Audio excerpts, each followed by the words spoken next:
akala ng mga tao is yung Sabbath sa kanila is gagawin mo pa rin yung katulad ng Old Testament. Finulfill nga ni Christ yun. Kaya ang lahat ng laban ay spiritual. Ang lahat ng bagay sa mundo, kaya nga ang templo ng Panginoon ay hindi earthly. Diba? Kasi araw-araw, yun yung way ng Panginoon. It is every minute, every second battling. Diba? Kaya the Son of Man is the Lord of Sabbath.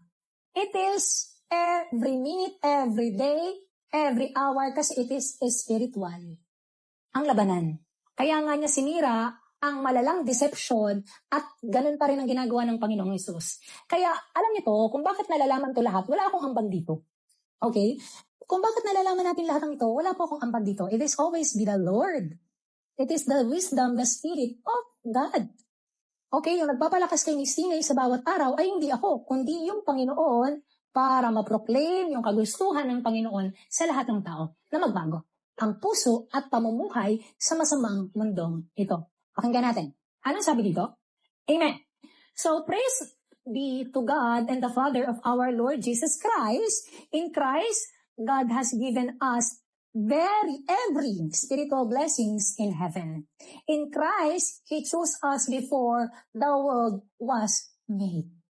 Bakit ka nandyan? Ilang buwan ka na dyan? Ilang months ka na dyan? Ilang taon ka na, or halos kasabayan ka binamistinay nung nag-live dito? Diba? Amen. Kaya, anong sabi doon?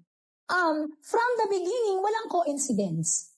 Okay? From the beginning, bakit ka nandito? Bakit nangyayari to? Walang coincidence. Kasi ang lahat para ma-proclaim ang salita ng Panginoon ay ginagamit ng Diyos. Okay? Alisin nyo sa mga pag-iisip nyo yung salitang coincidence. Kasi God is always in control. Kaya ngayon, in our generation, in this year, we have a malalang spiritual wickedness. Tingnan niyo ang tao. Malala po ang spiritual wickedness ng mga tao sa mundo ngayon.